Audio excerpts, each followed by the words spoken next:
हाय दोस्त, कैसे हो आप लोग। मुझे उम्मीद है कि आप लोग सभी अच्छे होंगे। तो मैं जैसे कि मैं पिछले वीडियो में बताया हुआ था कि मैं आप लोगों के लिए एक न्यूमेरिकल का सीरीज स्टार्ट करने वाला हूँ, लेकिन उससे पहले ये भी मेरे दिमाग में आइडिया आया क्यों ना जो एक ब्रीफ आपको जो सब्जेक्ट की जो शॉर्ट्स जो नॉलेज होती है क्यों ना मैं आप लोगों को बता दूँ, जो आप लोगों के लिए एक न्यूमेरिकल जब आप सॉल्व करोगे तो उसमें आपके लिए बहुत ही हेल्पफुल होगी। जिससे जैसे कि आपके पास कोई कोचिंग का मटेरियल होगा या कोई कोचिंग का कॉपी से आप बनाए होंगे, उससे आपको हर चीज़ देखना ना पड़े। जब मैं आपको न्यूमेरिकल बताऊं तो उसी से जो मैथमेटिकल जो शॉर्ट नोट्स आपको दूंगा उसी से पूरा रिलेटेड है, ठीक है। क्यों जैसे कि मैं अगर नेटवर्क थ्योरी मैं पहला सोचा हूँ कि स्टार्ट करूँ, क्योंकि एक बेसिक है नेटवर्क थ्योरी। आपकी अगर स्ट्रॉन्ग है तो बहुत सारे जैसे कि एनालॉग हो गई, मशीन हो गई, बहुत सारे सब्जेक्ट्स में आपकी पावर इलेक्ट्रॉनिक्स हो गई, बहुत सारे सब्जेक्ट में आपकी इसकी यूज होती है। इसलिए मैं सोचा क्यों ना मैं आप लोगों को सबसे पहले एक नेटवर्क थ्योरी से स्टार्ट करूं, उसके बाद मैं कोई अदर दूसरा सब्जेक्ट लूँगा 1 बाय 1 करके। तो चलिए मैं आप लोगों को आज सबसे पहले आज शॉर्ट नोट्स देता हूं, उसके बाद 1 2 3 4 न्यूमेरिकल्स करके 4 न्यूमेरिकल्स या 5 न्यूमेरिकल्स करके मैं आप लोगों को दूंगा। पहले मैं न्यूमेरिकल्स दूंगा एक वीडियो में, उसके बाद मैं सोल्यूशन डिस्कशन करूँगा, ठीक है। तो आप लोग बताना और इस चीज़ को दोस्तों लोगों के साथ भी शेयर करना कि इस तरह की चीज़ें यहाँ पे चल रही है। तो ठीक है, फिर चलिए फिर स्टार्ट करता हूँ मैं, और मैं नेटवर्क थ्योरी का शॉर्ट नोट्स आप लोगों को बताता हूँ इसी वीडियो में। हाय दोस्तों, तो चलिए फिर स्टार्ट करता हूँ मैं। तो मैं सबसे पहले नेटवर्क थ्योरी मैं आप लोगों के लिए लिया हुआ हूँ, क्योंकि मुझे एक बहुत ही अच्छी सब्जेक्ट लगती है।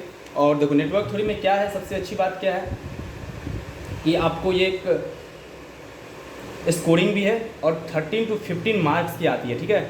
हमेशा मेरा गेट में एग्जाम में हमेशा मेरा 12+ ही रहा है, ठीक है। इसीलिए क्योंकि इसमें इजी ये भी आती है, और अगर आपकी कंसेप्ट क्लियर है तो आप दो तीन सब्जेक्ट जैसे हो गई मशीन्स हो गई, पावर इलेक्ट्रॉनिक्स हो गई, एनालॉग हो गई, ये तीनों में आपकी एक बेसिक बन जाती है, ठीक है। इसीलिए मैं ये सबसे पहले ये सब्जेक्ट को लिया हुआ हूँ, तो नेटवर्क थ्योरी को। तो प्लीज़ आप लोग, मैं इतना तो मैं आप लोग को एक्सप्लेन नहीं करूँगा हर चीज़ को, लेकिन जो आपको न्यूमेरिकल आपके लिए जो है ना, जो न्यूमेरिकल में यूज होते हैं फार्मूले हो गए, कोई भी कंसेप्ट हो गए, तो मैं ब्रीफ थोड़ा डिस्कशन कर रहा हूँ, जिससे कि आप लोगों के लिए आपकी एक रिवीजन हो जाए सब्जेक्ट की, ठीक है। तो चलिए फिर मैं स्टार्ट करता हूँ। सबसे पहले हम लेता हूँ इसमें एक्टिव और पैसिव, एक्टिव एलिमेंट और पैसिव एलिमेंट, एक्टिव और पैसिव। इसमें मैं इतना मुझे याद नहीं रखना, आप लोग देख सकते हो, आप लोगों के पास खुद ही होगा। बस मैं एक टर्मिनोलॉजी बताता हूँ। पैसिव हम लोग इसको बोलेंगे जो एनर्जी को डिसिपेट करता है। पैसिव किसको बोलेंगे हम लोग? जो एनर्जी को डिसिपेट करता है, सिंपली एनर्जी डिसिपेट करता है, एनर्जी को डिसिपेट करता है, ठीक है। एनर्जी डिसिपेट करता है। जैसे इसको एग्जांपल में हम लोग ले सकते हैं RLC, ठीक है। RLC रजिस्टर, इंडक्टर, कैपेसिटर, ये आपको हम पैसिव, उसको हम पैसिव एलिमेंट बोल सकते हैं, ठीक है। मैं इतना डिस्कशन नहीं करूँगा हर चीज़ को, ठीक है, लेकिन मैं ब्रीफ में बता दे रहा हूँ। फिर एक्टिव को मैं क्या बोलूँगा? एक्टिव जो एनर्जी को इनर्जाइज करता है, एलिमेंट को इनर्जाइज करता है, जैसे कि हमको एनर्जी देती है। सिंपली हम लोग बोल सकते हैं जो इसको एनर्जी देती है, तो उसको हम क्या बोलेंगे? सिंपली उसको हम लोग एक्टिव एलिमेंट बोल सकते हैं। इसको एग्जाम्पल में कैसे ले सकते हैं? BJT, मॉसफेट, ठीक है। ये एग्जाम्पल हो गई, ये क्वेश्चन आते रहते हैं, ठीक है। ये क्वेश्चन एक बार आया हुआ था कि एक्टिव पैसिव एलिमेंट कौन सा है, तो BJT, मॉसफेट आपको पैसिव एक्टिव में आ जाती है, और पैसिव में कौन सी आती है? पैसिव में आपको रजिस्टर, इंडक्टर, कैपेसिटर, ठीक है। रजिस्टर, इंडक्टर, कैपेसिटर आती है। तो बस ये टर्मिनोलॉजी हम लोग को याद रखना, एक्टिव पैसिव, समझ गए, ठीक है। और उसके बाद हम लोग रजिस्टर के बारे में थोड़ा बहुत बात कर लेते हैं। रजिस्टर के बारे में थोड़ा बहुत अगर बात कर ले हम लोग, तो रजिस्टर में क्या बोलेंगे? R रजिस्टर, इसका ये होता है, सिंपली है। और इसका V=IR, ये सब तो कुछ हम लोग को सब चीज़ आती ही है, ठीक है। और इसके बाद अगर हम लोग अगर साइन कन्वेंशन ले लें तो हमेशा याद रखना आप लोग, जैसे कि ये रजिस्टर दिया हुआ है, ठीक है, ये वोल्टेज दिया हुआ है, ठीक है। तो आप लोग साइन कन्वेंशन ऐसे याद रखना कि साइन कन्वेंशन जब आप KCL KVL लगाना, जैसे कि ये रजिस्टर है, तो अगर करंट इधर से जा रही है, करंट जहाँ से जाएगी वहाँ उसको प्लस मानना, जो पहले फर्स्ट इंटर उसको प्लस मानना, उसको माइनस मानना, ऐसे आप ये साइन आप यूज करना, कभी भी कन्फ्यूजन आपको नहीं होगी, ठीक है। ये चीज़ आप साइन याद रखना, ठीक है। ये सिंपल है, ये भी हो गई। आप इस सिंपल KVL लगा सकते हो, जैसे कि V0 इसको मैं ले लूँ, सिंपली इसको अगर हम V0 ले लूँ, सिंपली इसको अगर V0 ले लूँ, तो V0 इक्वल टू क्या लिखेंगे हम लोग? तो ये लिखेंगे हम लोग V0 इक्वल टू, यहाँ पे I करंट जा रही है, तो आप V0 plus IR plus V equal to 0, ठीक है। आप लोग ऐसे याद रखोगे ना, तो ये कन्फ्यूजन आपको कभी भी नहीं होगी, ठीक है। रजिस्टर में और कुछ करना नहीं है। उसके बाद हम लोग जानते हैं कि इलेक्ट्रिक पावर हो गई, electric power P equal to VT²/R, ये सब सिंपल टर्मिनोलॉजी है, कुछ नहीं है, टर्मिनोलॉजी है, सिंपल है, और कुछ भी नहीं है। उसके बाद हम लोग इंडक्टर के बारे में थोड़ी बहुत बात कर ले, थोड़ा बहुत डिस्कशन इंडक्टर के बारे में कर ले, तो फिर क्या हम लोग कर सकते हैं? इंडक्टर के बारे में, जैसे कि हम लोग रजिस्टर के बारे में, वैसे इंडक्टर के बारे में कर लेते हैं। तो क्या बोल इंडक्टर, ये आप लोग सिंपल हम लोग को याद रखना क्या है, इंडक्टर के बारे में अगर बात कर ले हम लोग थोड़ी बहुत, V T equal to L D I upon D T, ठीक है। इसको आप लोग आई को ऐसे भी लिख सकते हो, कैसे लिख सकते हो आई को, 1/L 0 से T V T D T, ये हम लोग सिंपल इसको भी याद रख सकते हैं। ये कई किसी बहुत सारे आपके फार्मूले में भी आती है, ठीक है। उसके बाद उसको अगर आप लेप्लास के फॉर्म में लिख सकते हो तो लेप्लास के फॉर्म में लिख सकते हो, कोई दिक्कत नहीं है इसमें क्या करना है, वी टी को V S equal to L D I upon D T को क्या एस आई एस, ठीक है। ऐसे हम लोग लिख सकते हैं आराम से। फिर यहाँ से आई एस निकालना, आपको जो निकालना है, ये सारे न्यूमेरिकल में आपको यूज होते हैं, इसीलिए मैं आप लोग फिर भी बता दिया। अगर सिंपल है इंडक्टर, अगर आइडियल है तो हम लोग इंडक्टर आइडियल को कैसे लिखते हैं, सिंपली एक वायर से शॉर्ट सर्किट हम मानते हैं लेकिन वायर लिख देते हैं। अगर प्रैक्टिकल है तो ये इंडक्टर हो गई, ये रजिस्टर हो गई, ठीक है। ये इंडक्टर हो गई, ये रजिस्टर हो गई। प्रैक्टिकल, ये प्रैक्टिकल इंडक्टर है, ठीक है।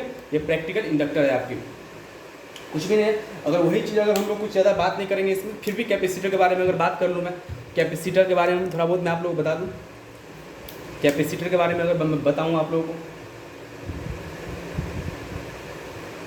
कैपेसिटर के बारे में अगर बताऊँ तो क्या हम लोग लिख सकते हैं, सेम ऐसे लिख सकते हैं जैसे हम इसमें आई टी इक्वल टू, ये सब आप देखो, ये टर्मिनोलॉजी जो है ना थोड़ी बहुत आपको याद रखनी पड़ेगी, ठीक है। ये सब याद रखना है, इसे मैं फिर भी मैं बता दे रहा हूँ क्योंकि मैं बता रहा हूँ कि आप लोगों को एक बार रिवीजन हो जाएगी, इसलिए मैं बता रहा हूँ इस चीज़ को, ठीक है। I T equal to C D B upon D T. उसके बाद अगर उसी चीज़ को हम वी टी के फॉर्म में लिखे तो कैसे लिख सकते हैं, 1/C I T D T, ठीक है। ये ऐसे भी लिख सकते हैं हम लोग, 1/C आई डी टी। उसके बाद ये हो गई, और कुछ भी नहीं है इसमें, हम लोग ज़्यादा इसमें बात नहीं करेंगे। फिर आपकी हो गई, अगर हम लोग ये चीज़ को अगर हम लोग इस फॉर्म में अगर चेंज करें, फिर आती है अगर डिपेंडेंट इंडिपेंडेंट सोर्स की अगर बात करें, डिपेंडेंट इंडिपेंडेंट सोर्स। डिपेंडेंट तो सिंपली आप लोग जानते हैं प्लस माइनस इस फॉर्म में दिया रहे, और वह इंडिपेंडेंट जो इस तरह से दिया रहे, इंडिपेंडेंट जो इस तरह से दिया रहे आपको प्लस माइनस इसमें 2I1, ये डिपेंडेंट सोर्स हो गया, ठीक है। इसको हम लोग देखो कैसे हम लोग हमेशा इसको पहचानेंगे, पहले इसको लेंगे करंट को, करंट कंट्रोल वोल्टेज, यहाँ वोल्टेज का है 2V मान लेते हैं, तो इसको कैसे लिखेंगे हम लोग, पहले इसका लेना है करंट कंट्रोल वोल्टेज सोर्स, ठीक है। करंट कंट्रोल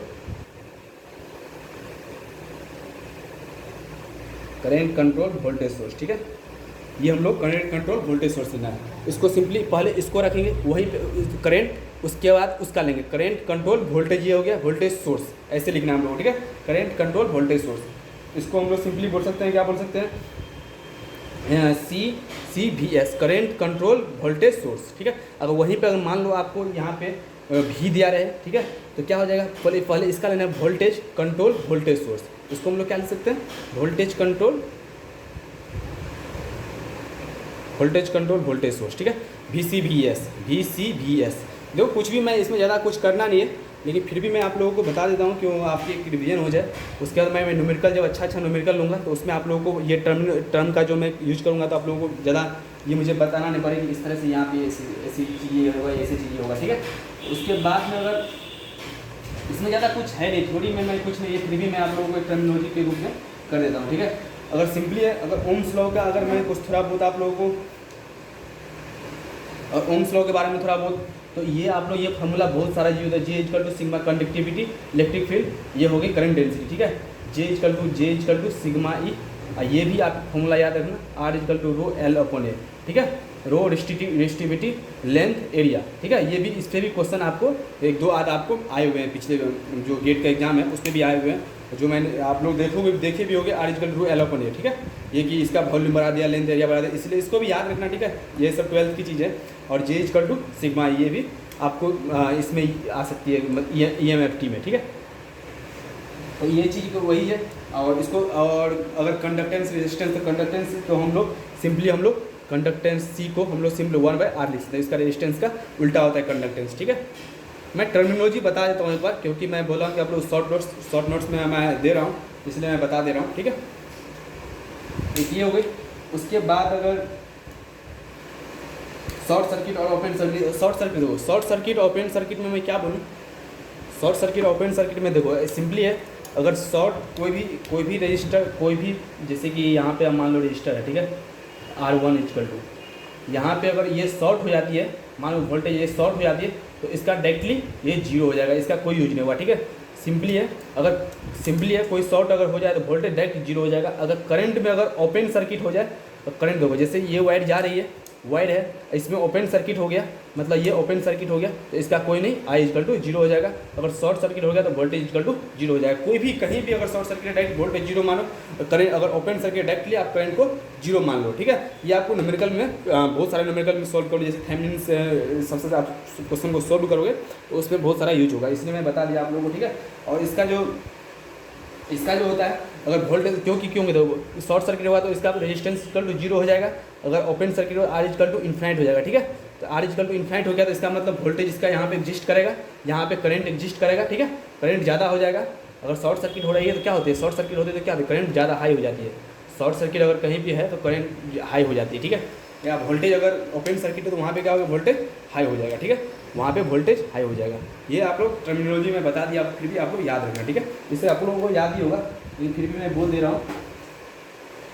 और KCL KVL तो आप लोग जानते होंगे कि sum of algebraic sum of voltage in algebraic loop is equal to zero. और KCL में क्या कि पूरा जो incoming current is equal to outgoing current. तो KCL KVL में कुछ है नहीं, फिर भी मैं incoming current is equal to ये एक करंट आ रही है, करंट जा रही है, ये आ रही है, ये जा रही है, फिर भी ये आ रही है, तो incoming current is equal to outgoing current, ठीक है।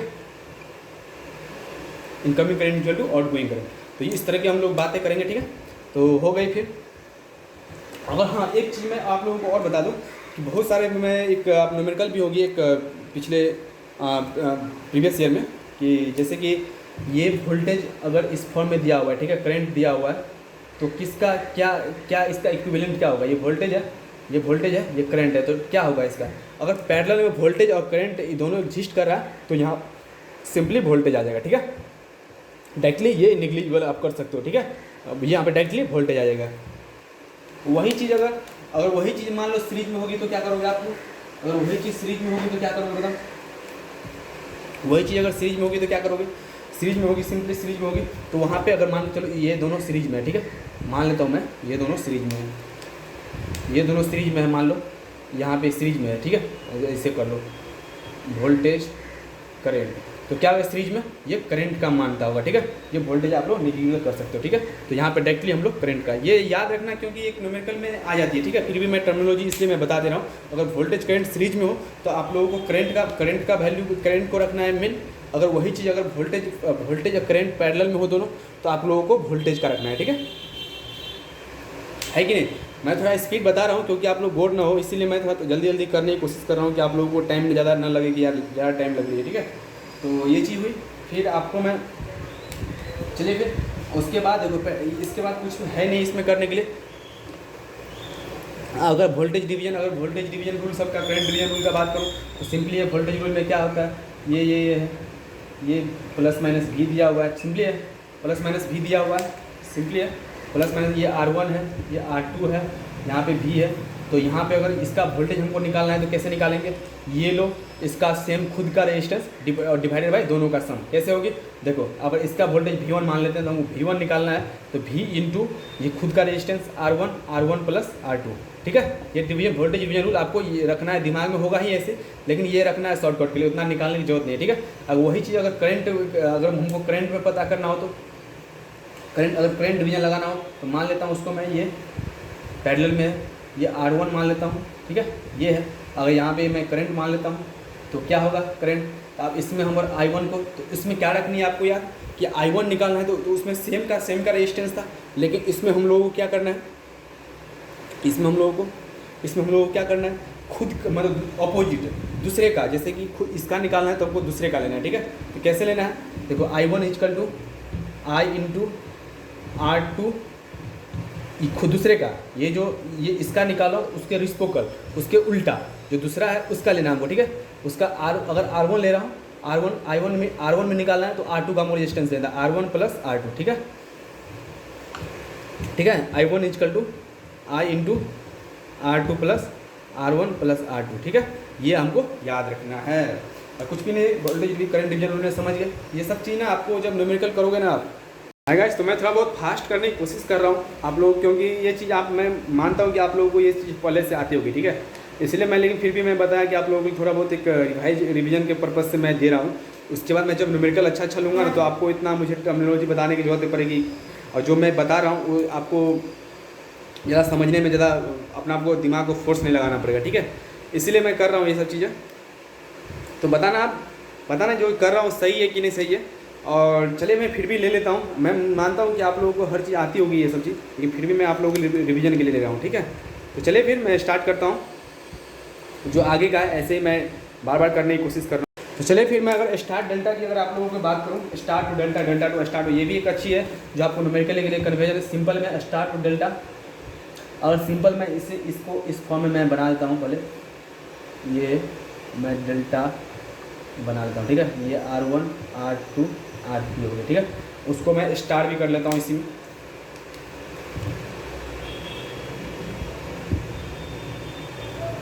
इसको मैं S1 S2 S3 लिख देता हूँ, ठीक है, ठीक है। कोई कुछ नहीं, फिर मैं S1 S2 S3 लिख लिया। फिर उसके बाद मैं स्टार्ट करता हूँ। क्या आप लोग सिंपल में बता देता हूँ। अगर आपकी डेल्टा दिया हुआ है, ठीक है, डेल्टा दिया हुआ है, अगर स्टार आपको S1 निकालना है, स्टार आपको निकालना है, तो सिंपल आप लोग दिमाग में रखना, ये S1 अगर निकालना है तो इसका जो होगा ये इसका ये S1 निकालना है हमको। तो इसका जो अब दोनों का जो जिस जैसे कि S2 है, उसका जो प्रोडक्ट जो अपोजिट वाला है प्रोडक्ट, जैसे कि S1 इसके बगल वाले इसके S1 के इसके बगल वाले, तो इसके S1 के बगल वाले R1, इसके S1 के R2, तो दोनों का product divided by all register. तो सिंपली हम लोग S1 कैसे निकालेंगे, हम लोग बताओ। S1 सिंपली हम लोग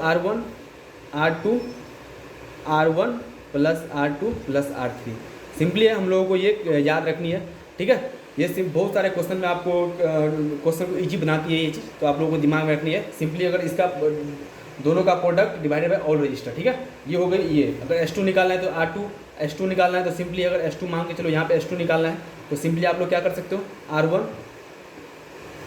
R3 divided by R1 plus पूरा होल रजिस्टर, ठीक है, डिवाइडेड बाय होल रजिस्टर। तो ये चीज़ एक बहुत अच्छी चीज़ है, हो गई। फिर अगर वही चीज़ हम अगर उसी चीज़ को मैं अगर आप लोगों को ये स्टार्ट दिया हुआ है, लेकिन हम लोगों को डेल्टा निकालना है, ठीक है। ये अगर ये दिया हुआ है, ये S1 S2 S3 दिया हुआ है, ये हमको R1 निकालना है। तो R1 कैसे निकालेंगे, सिंपली है जो उसके अंदर है, जैसे कि ये इसके R1 के अंदर में कौन कौन सर्किल में आता है, S1 S2 आता है, देखो जैसे सर्किल में आता है ना, ये क्लोज लूप में आता है ना, तो S1 प्लस S2 दोनों का सम, दोनों का product S1 S2 divided by opposite, जो हम नहीं ले रहे हैं, जो बचा हुआ है उसका S3, ठीक है। ये बताओ ये सटीक लगी कि नहीं। ये मतलब मैं एक बार रिकॉल करा दे रहा हूँ। मैं मानता हूँ कि आप लोगों को ये चीज़ आ रही है, ठीक है, लेकिन फिर भी मैं आप लोगों को एक बार रिकॉल करा देता हूँ, जिससे आप लोगों के लिए भी रिवीजन के पर्पज़ से हो जाए, ठीक है। तो ये हो गई S1 plus S2, R1 equal to S1 plus S2 plus S1 S2 by divided by S3, ठीक है। मैं इतना आप लोगों को नहीं करूँगा। फिर सीरीज पैरेलल जैसे जानते हैं हम लोग रजिस्टर में क्या आर सीरीज में है तो पूरे साथ में जोड़ दो, R1 प्लस R2, पैरेलल में है तो प्रोडक्ट वाइज सम कर दो, ठीक है। इतना मैं नहीं करूँगा, आप लोगों को ये सब चीज़ें आती है।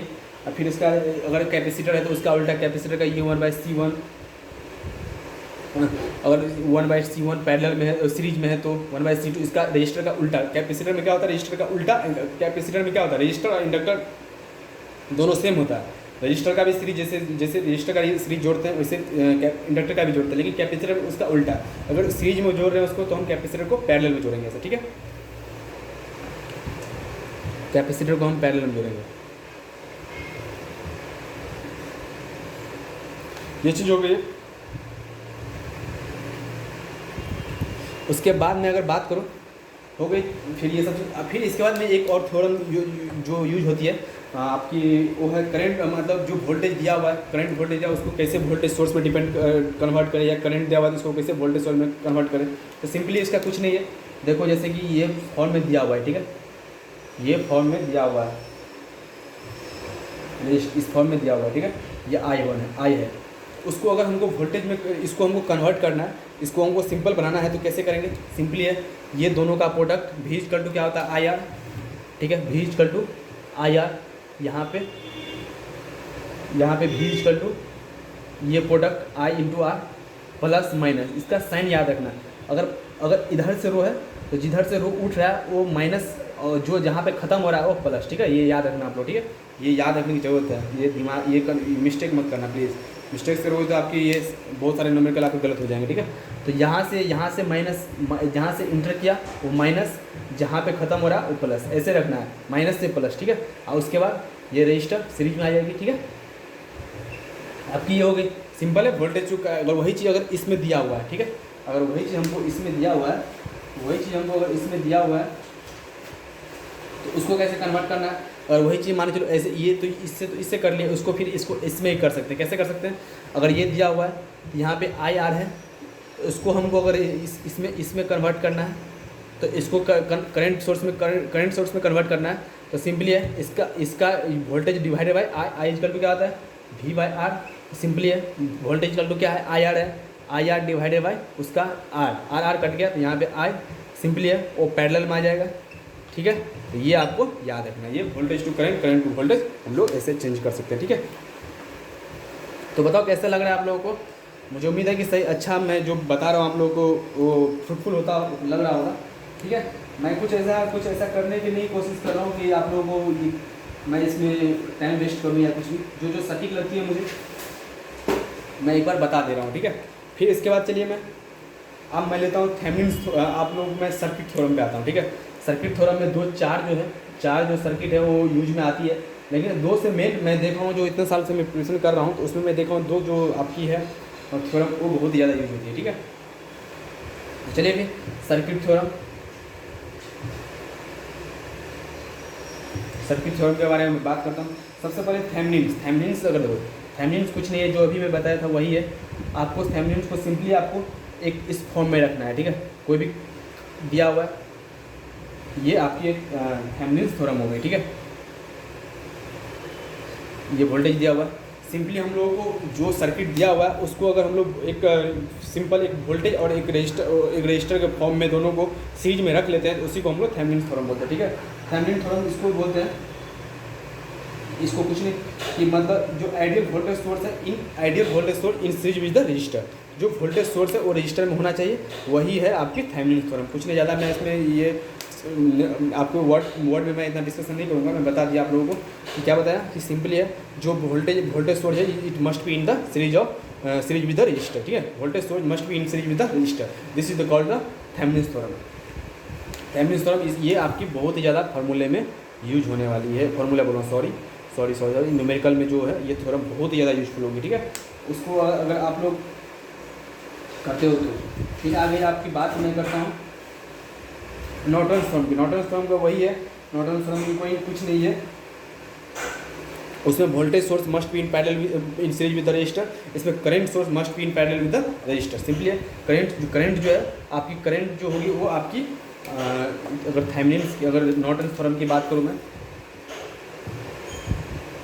नॉर्टन्स थ्योरम की बात करूँ मैं, तो फिर क्या होगा, ये सिंपली जो है current source must be in series with parallel with the register, ठीक है। Current source must be in parallel with the resistor. Simply हम लोग क्या बोलते हैं, current source must be in parallel with the register, इसको हम लोग नॉर्टन्स थ्योरम बोल देंगे। पहले कुछ नहीं करना है, उसमें कुछ भी नहीं करना है। एक चीज़ इसमें मैं बता दे रहा हूँ आप लोगों को, मैं ये बताना चाह रहा हूँ कि जैसे कि आपकी एक डिपेंडेंट इंडिपेंडेंट मैं बता चुका हूँ, डिपेंडेंट इंडिपेंडेंट सोर्स क्या होती है, सो मैं बता दिया किस तरह से।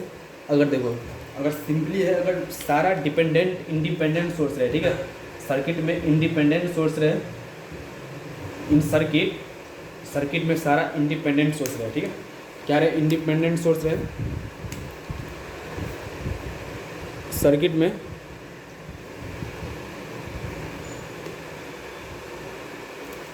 सारा और इंडिपेंडेंट सोर्स है, इंडिपेंडेंट सोर्स है, इंडिपेंडेंट सोर्स है। तो क्या हम लोगों को VOC जो ओपन सर्किट वोल्टेज है वो कैसे निकालना है। सिंपली जो हम लोग निकालते हैं डायरेक्ट हमको जैसे कि ये दिया हुआ है, मान के लो कोई सर्किट दिया हुआ है, मान लो ये दिया हुआ है, ये मान लें, यहाँ पे हमको VOC निकालना है, तो सिंपली हम लोग ओपन सर्किट कर देंगे उसको। यहाँ पे रजिस्टर लगा हुआ है, ठीक है, यहाँ पे हमको अगर इसका थेवेनिन्स निकालना है तो डायरेक्टली हम VOC मतलब ओपन सर्किट वोल्टेज डायरेक्ट इसको कर देंगे, ओपन करके यहाँ पे VOC निकाल लेंगे। अगर इसका थेवेनिन्स थेवेनिन थ्योरम में क्या, थेवेनिन रजिस्टर, उसको जो इंडिपेंडेंट सोर्स है डायरेक्टली उसको हम शॉर्ट सर्किट कर दें। जब रजिस्टर निकालेंगे तो इंडिपेंडेंट सोर्स, जो भी इंडिपेंडेंट सोर्स हो उसको हम लोग डायरेक्टली शॉर्ट सर्किट कर देंगे। उसके बाद हम लोग रेजिस्टेंस निकालें, थेवेनिन रेजिस्टेंस निकालेंगे, ठीक है। तो ये हो गई एक चीज़ हो गई। अगर सारा इंडिपेंडेंट सोर्स दिया हुआ है, अगर वही चीज़ इंडिपेंडेंट डिपेंडेंट दोनों दिया हुआ है, इंडिपेंडेंट एंड डिपेंडेंट बोथ है, इंडिपेंडेंट इंडिपेंडेंट बोथ है, इंडिपेंडेंट अगर डिपेंडेंट दोनों साथ में दिया हुआ है तो सिंपली हम लोग क्या करेंगे, इसका अगर VOC तो निकालेंगे ही, ठीक है, लेकिन हमको RTH निकालने के लिए सबसे पहले हमको ISC शॉर्ट सर्किट करंट निकालना है, ठीक है। ये निकालना है। उसके बाद RTH कैसे निकालनी है, RT पहले VOC निकालना है, फिर हमको ISC निकालना है, RTH equal to VOC upon ISC। इसको हम लोग ऐसे भी कर सकते हैं, अगर सर्किट टेस्ट से भी, मतलब टेस्ट 1 वोल्ट अगर आप 1 वोल्ट रखते हो या 1 एम्पेयर करंट रखते हो, उससे भी हम लोग कर सकते हैं, ठीक है। तो हम लोग VOC ओपन सर्किट वोल्टेज भी निकाल सकते हैं, ISC भी निकाल सकते हैं, ठीक है। RTH इक्वल टू यहाँ पे VOC अपन ISC निकालेंगे, ठीक है। बताओ आप लोग कैसा लग रहा है, ठीक है। और अगर यही चीज़ अगर सारा अगर एक चीज़ और बनती है, इंडिपेंडेंट, ये इंडिपेंडेंट डिपेंडेंट का था, जो इसमें VOC निकाल ISC निकालना है। अगर सारा डिपेंडेंट दे दिया हो, डिपेंडेंट सारा दे दिया हो आपको, डिपेंडेंट सोर्स मतलब ऑल डिपेंडेंट सोर्स, मतलब उसमें कोई इंडिपेंडेंट सोर्स है ही नहीं, तो सिंपली आप लोग ये ऑब्जेक्टिव में बहुत सारा क्वेश्चन में मैं देखा हूँ, ठीक है। तो उसका VOC IN दोनों 0 होगा, ठीक है। VOC याद रखना, उसका ये नहीं, डायरेक्ट हमको RTH निकालना है। वो कैसे निकालना है, थेवेनिन रेजिस्टेंस निकलेगा, सिर्फ थेवेनिन रेजिस्टेंस निकलेगा, ठीक है। उसका सिर्फ थेवेनिन रेजिस्टेंस निकलेगा, उसका सिर्फ थेवेनिन रेजिस्टेंस निकलेगा। थेवेनिन रेजिस्टेंस सिंपली हमको निकालना है, कुछ नहीं करना है। तो simply VOC IN equal to 0 हो जाएगा। इसमें ज़्यादा हमको दिमाग नहीं लगानी, ठीक है। या आप लोग ये याद रखना, ठीक है। इसमें कुछ हमको ज़्यादा सोचना नहीं है, समझना नहीं है, डायरेक्टली हम लोगों को ये दिमाग में रखना है कि ये अगर इस तरह की चीज़ें हैं तो हम लोग डायरेक्टली VOC इक्वल टू 0 हो जाएगा। और थेवेनिन रेजिस्टेंस हम लोग कैसे निकालेंगे, सिंपली बताओ आप लोग थेवेनिन रेजिस्टेंस कैसे निकालेंगे, टेस्ट से। टेस्ट जो मैं बताया कि 1 अगर ये है तो 1 वोल्ट लगा दो आप, 1 वोल्ट लगा दो, या 1 एम्पियर लगा दो, ठीक है। ये आप लोगों के लिए याद रखना, ठीक है। हो गई बात, फिर ये ख़त्म। उसके बाद अगर मैं बात करूं और कौन सी नॉर्टन थ्योरम, एक बात ये मिलीमेंस थ्योरम, ठीक है। मिलीमेंस थ्योरम कोई ज़्यादा यूजफुल नहीं है, लेकिन फिर भी मैं बता दे रहा हूँ आप लोगों के लिए। मिलीमेंस थ्योरम कोई चीज़ यूजफुल नहीं, जब तक ये IAS एग्जाम में इससे सारी चीज़ें आती है। मिलीमेंस थ्योरम अगर बहुत सारे रजिस्टर आपको फॉर्मेट में दिया हुआ है, जैसे ये V1 R1, ये V2 V3, ये इस तरह के फॉर्मेट में दिया हुआ है, तो आप इसको सिंपली आप लोग इसको V1 मान लेता हूँ, V2 V3 V4, ये इसको मैं इस तरह के में दिया हुआ है, तो सिंपली आप लोग R1 R2 R3 R4, ठीक है। इसको आप लोग सिंपली एक इक्विवेलेंट सर्किट में कन्वर्ट कर सकते हो, ठीक है। कैसे, तो V1 इक्वल टू ये जो VTH इक्विवेलेंट जो हम लोग V1 1/R1 plus V2 1/R2, simply चाहते जाएगा 1/R1 plus 1/R2 plus 1/R3, ठीक है। ये VTH हो गया। और वही अगर RTH हमको निकालनी है, तो RTH कैसे निकालेंगे हम लोग बताओ।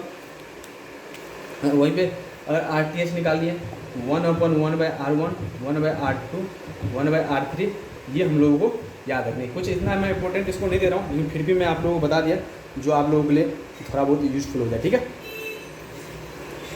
तो चलिए फिर मैं ये हो गई थ्योरम आपकी हो गई, ठीक है। इसके बाद मैं जो बात करने वाला हूँ, वो है आपकी ये थ्योरम्स, ये 3 थ्योरम्स मोर देन सफिशिएंट है। एक सुपरपोजिशन थ्योरम ऐसा, ये भी मैं इतना यूजफुल नहीं मानता हूँ, लेकिन फिर भी सुपरपोजिशन थ्योरम क्या है। सुपरपोजिशन थ्योरम आपको सिंपली अगर एक जैसे कि बहुत सारा आपको दिया हुआ कम्प्लेक्स सर्किट है, ठीक है, कम्प्लेक्स सर्किट है, उसमें अगर हमको 1 बाय 1 करके सोर्स को लेना है, जैसे कि वोल्टेज सोर्स लेना है, तो और जो वोल्टेज सोर्स अगर एक वोल्टेज V1 दिया हुआ है और उसका उस पर हमको निकालना है, तो दो जो भी अदर सोर्स दिया हुआ है उसको हम लोगों को हटाना है। अगर वोल्टेज सोर्स दिया हुआ है डायरेक्टली आप शॉर्ट सर्किट कर दो, करंट सोर्स दिया डायरेक्टली इसको आप ओपन सर्किट कर दो, ठीक है। फिर एक से ये निकालो करंट, फिर दोबारा जो V2 हमको अगर लेना है, तो जो V1 है उसको आप लोग वोल्टेज है उसको शॉर्ट सर्किट करो, जो अदर करंट सोर्स उसको ओपन सर्किट करो, फिर I2 निकाल लो। तो ऐसे करके अगर ऐसे 1 बाय 1 करके आपको सोर्स लेना है, और जो अदर सोर्स है उसको आप लोगों को अगर वोल्टेज है तो शॉर्ट सर्किट करना है, अगर करंट है तो उसको ओपन सर्किट करना है, ठीक है। इस तरीके से हम लोग समझ रहे हो ना बात, अब मैं क्या बोल रहा हूँ। लास्ट में जो आए करंट उसको I equivalent equal to I1 plus I2 plus I3, ठीक है। I equivalent equal to I1 plus I2 पूरा साथ में जोड़ देना, ठीक है। ये हमको कन्वेंशन, साइन कन्वेंशन देखना है अपने को। साइन कन्वेंशन देखना है कि किस तरह से करंट कौन सा अपोजिट में आई तो -1 या पॉजिटिव में आई तो प्लस, इस तरह से हम लोग साइन कन्वेंशन को याद रखना है। इसको मैं इतना फ्रूटफुल नहीं मानता हूँ, क्योंकि अगर इस तरह की क्वेश्चन आती है तो बहुत ही ज़्यादा कम्प्लेक्स और लेंथी हो जाती है, लेकिन उतना टाइम हम लोगों के लिए गेट में नहीं मिलता, इसलिए इस तरह का क्वेश्चन मैं देखा भी नहीं फ्रेम होते हुए। तो ये इसको आप रख सकते हो, ऐसा होता है, लेकिन इस तरह की क्वेश्चन आएंगे तो थोड़ी बहुत ये आपकी लेंथी, कम्प्लेक्स मैं उसको नहीं बोलूँगा, लेंथी बोलूँगा, ठीक है। तो चलिए फिर यहीं तक ये था थ्योरम आपकी खत्म हुई, लेकिन उसमें एक चीज़ और है, मैक्सिमम पावर ट्रांसफर थ्योरम, ठीक है। Maximum power transfer theorem, maximum power transfer theorem कि इसमें क्या बोलते हैं, लोड रेजिस्टेंस जो सोर्स रेजिस्टेंस के, इसमें क्या हम लोग मैक्सिमम पावर ट्रांसफर थ्योरम में क्या बोल सकते हैं, maximum power transfer theorem, maximum power transfer RTH RL equal to RTL, load resistance equal to Thevenin resistance. अगर ये दोनों सेम हो जाए तो maximum power transfer theorem, maximum power transfer होगा, उसी को हम लोग मैक्सिमम पावर ट्रांसफर बोलते हैं, और कुछ नहीं बोलेंगे। मतलब सिंपली हम लोग अगर मैक्सिमम पावर ट्रांसफर कब होगा, मैक्सिमम पावर ट्रांसफर होगा जब load resistance equal to Thevenin resistance हो जाए। जब load resistance equal to, simply जो बताया मैं, लोड रेजिस्टेंस इक्वल टू, जब load resistance equal to RL equal to RTH हो जाए, ठीक है। RL equal to RTH, load resistance equal to Thevenin resistance, ठीक है। ये सिंपली है। अगर इसी चीज़ को अगर AC में हो तो सिंपली है, अगर AC Z equal to ZTH complex conjugate, ठीक है। ZL equal to ZTH conjugate, ठीक है। ये हो गई। अगर सिंपली है आपको, अगर इस तरह से सर्किट दिया हुआ है, ये सब याद रखना, एक बहुत ही अच्छी इंपॉर्टेंट, ये 1 नंबर में आती है, ठीक है। ये मैं इसलिए मैं ज़्यादा इस पर फोकस कर रहा हूँ। RTH दिया हुआ है, यहाँ पे XTH दिया हुआ है, अगर इस तरह के सर्किट दिया हुआ है, इस तरह के सर्किट दिया हुआ है, JXL दिया हुआ है, ये RL दिया हुआ है, ठीक है। RL दिया हुआ है, ये JXL दिया हुआ है, ठीक है। अगर हमको ये सिर्फ ओनली रेजिस्टेंस वेरिएबल है, ठीक है। ओनली हमको अगर रेजिस्टेंस वेरिएबल है तो कैसे इसका हम कैसे हम लोग इसका RL कैसे निकालेंगे। अगर सिर्फ हमको रेजिस्टेंस वेरिएबल है तो कैसे इसको हम इक्विवेलेंट निकालेंगे RL। अगर इस तरह की सर्किट है तो मैक्सिमम लोड कब ट्रांसफ़र होगी, जब RL मैक्सिमम पावर ट्रांसफ़र कब होगी, मैक्सिमम पावर ट्रांसफ़र कब होगी, जब RL equal to RTH plus XL plus XTH का होल स्क्वायर, ठीक है। ये याद रखना आप लोग, ये याद रखने की चीज़ है। RL equal to RTH square plus XL plus XTH का होल स्क्वायर, ठीक है। ये याद रखना है हम लोगों को, ठीक है। ये याद रखना है। बहुत ही अच्छी सर्किट दिया हुआ है। RL इक्वल ये दिया हुआ है, अगर तो लोड मैक्सिमम पावर ट्रांसफर कब होगा, जब load resistance equal to RTH square plus XL plus XTH का होल स्क्वायर, ठीक है। ये दोनों अंडर, ये अगर हो जाए तो ये याद रखना है। फिर उसके बाद अगर मैं बात करूँ आप लोगों के लिए, अगर मैं उसके बाद में अगर बात करूँ, अगर सिर्फ इसमें लोड था, इसमें क्या था, सिर्फ RL वेरिएबल था, ठीक है। अगर ये RL है, अगर सिर्फ सर्किट में XL वेरिएबल हो, ठीक है, इस तरह का सर्किट दिया हुआ XL वेरिएबल हो, तो सिंपली हम लोग कुछ नहीं करना है। कब मैक्सिमम पावर ट्रांसफर होगा, जब XL equal to minus X T H, ठीक है। X L equal to minus X T H, ये एक्स टी एच, ठीक है। ये सिंपली हम लोग को याद रखना है, ठीक है। X L equal to minus X T H, simply हम लोग को याद रखना है, X L equal to minus X T H. तो बताओ आप लोग ये चीज़। तो ये सर्किट थोड़ी तक थी, उसके बाद एक आप लोग बताना यहाँ तक कैसा लगा आप लोगों को। तो प्लीज़ इस चीज़ को आप बताओगे तो मैं समझ पाऊँगा। भाई गाइस, तो फिर बताना आप लोग, जो मैं इतना अभी मैं सर्किट थोड़ी तक मैं कंप्लीट किया हूँ, ये थोड़ी वीडियो लंबी हो जाएगी, इसलिए मैं इसको सोचा हूँ कि दूसरा पार्ट में मैं रखूँ इस चीज़ को। तो ये चीज़ मैं अभी तक जो मैं डिस्कशन किया वो मान के किया कि आप लोगों को मैक्सिमम चीज़ हर चीज़ आती है। जस्ट मैं उसको जब मैं न्यूमेरिकल लूँगा तो उसको मैं पहले उससे मैं उसको एक बार रिकॉल करा दूँ हर कंसेप्ट को, ठीक है। तो जब मैं न्यूमेरिकल लूँगा तो उसमें ज़्यादा मुझे आप लोगों को यह ना करना पड़े कि ये इस तरह के फार्मूला इस तरह के फार्मूला अप्लाई करना है। आप लोगों को पहले से पता रहेगा कि यार इस तरह की यहाँ पर अप्लाई करनी है, ठीक है। तो फिर यहीं तक इसको इस वीडियो में रखता हूँ। मैं जब दूसरा मैं टांजेंट से स्टार्ट करूँगा, टांजेंट एनालिसिस, और जितना तक हो सके मैं उस दूसरे वीडियो में कवर अप करने का कोशिश करूँगा, ठीक है। तो चलिए फिर बताना आप लोग, प्लीज़ दोस्तों के साथ शेयर करना है इस चीज़ को कि मैं इस तरह का चीज़ यहाँ पे चल रही है, तो आप लोगों के लिए बहुत ही ज़्यादा आप लोगों के लिए फ्रूटफुल हो जाएगी ये वीडियो, ठीक है। तो चलिए फिर मिलते हैं फिर अगले वीडियो में टांजेंट के साथ मैं आप लोग बताता हूँ, ठीक है। चलिए फिर तब तक के लिए बाय, थैंक यू।